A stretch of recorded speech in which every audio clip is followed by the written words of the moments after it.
The autumn nights grew longer and darker in our quiet suburban neighborhood, and with each passing day the rumors grew more disturbing. What began as strange occurrences soon transformed into horrifying acts of violence. People whispered about missing pets, eerie sounds at night, and shadowy figures lurking in the alleys. It was on a crisp October night when my wife Emily and I first heard the unsettling news. I had just returned home from work, weary and ready to unwind, when Emily greeted me with a worried expression on her face. "Have you heard about what's happening in the neighborhood?" she asked, her voice trembling. I shook my head, puzzled. "No, what's going on?" Emily proceeded to share the unsettling details she had gathered from the Neighborhood Watch Facebook group. Reports of strange noises and late-night screams emanating from neighbors' homes were now accompanied by accounts of violent assaults that occurred after dark. Fear gripped my heart, and it was clear that we needed to take action. We had to find out who or what was behind these gruesome acts. Emily and I decided to install security cameras around our property, hoping to either catch the perpetrator or at least ease our troubled minds.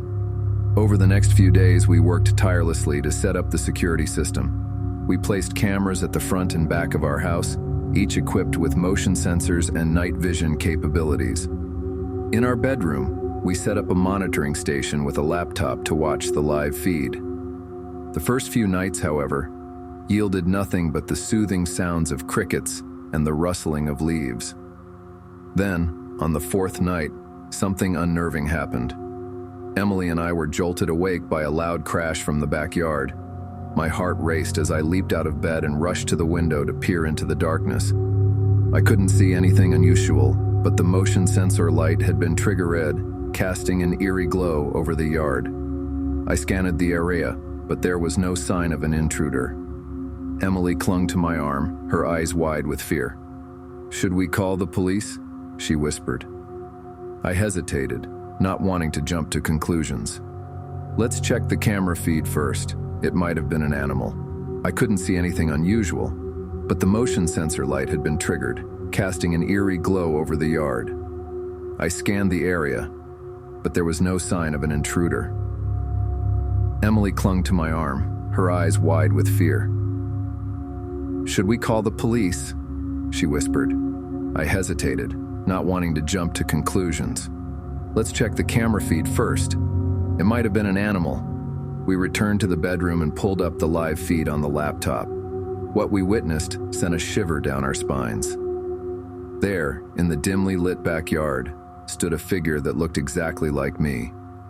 It was dressed in the same clothes I had worn to bed, and its movements mirrored mine with eerie precision. My doppelganger moved stealthily across the yard, approaching the camera with a disturbingly deliberate slowness. It was as though it knew it was being watched. The feed was grainy, but the resemblance was undeniable. My heart pounded in my chest as I watched myself, my twin, reach out and disable the camera with a swift, deliberate motion. "What the fuck is happening?" Emily gasped, her grip on my arm growing tighter.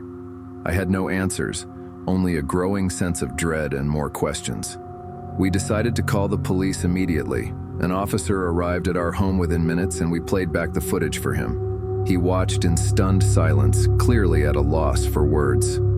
"We'll investigate this, but stay inside and keep your doors locked," the officer instructed, his tone grave. "Do not engage with this person. It could be dangerous." With a promise to keep us updated, the officer departed, leaving Emily and me to grapple with the terrifying reality that someone who looked exactly like me was prowling our neighborhood at night, committing unspeakable acts. In the days that followed, we lived in constant fear, watching the security camera feed religiously, anticipating what might happen next. Each night, the doppelganger returned, appearing in our backyard and disabling the cameras with a chilling precision. Desperation drove us to arm ourselves with baseball bats and wait in the shadows, ready to confront this imposter. But every time, the figure vanished into the darkness before we could reach it. As the nights dragged on, the doppelganger grew bolder. We began to hear whispers outside our bedroom window, voices that sounded like mine but twisted, distorted, and filled with malice. Emily's sleep became plagued by vivid nightmares, and we both became increasingly paranoid. One evening, as we huddled in our bedroom, we heard a deafening crash downstairs. Our hearts raced as we rushed to the scene, only to find our living room in chaos, furniture overturned, and the walls smeared with something dark and viscous that glistened in the dim light. "What is this?" Emily cried, her voice trembling. My eyes darted around the room, my mind reeling with horror. Then, I noticed something that made my blood run cold. On the wall, written in that dark substance, were the words, "You can't escape yourself." We called the police once again, and when they arrived, they took photos of the scene and collected samples of the strange substance. But despite their efforts, they seemed as perplexed and helpless as we were. Weeks turned into months, and our lives became a living nightmare. The doppelganger continued to torment us, growing more malevolent with each encounter. Our friends and neighbors had long abandoned us, too frightened by the inexplicable terror that had consumed our lives. Emily and I were isolated, trapped in our own personal hell. As the anniversary of that fateful night approached, we knew that the doppelganger would return, more powerful and twisted than ever. We had exhausted all avenues for help, and it seemed that our fate was sealed.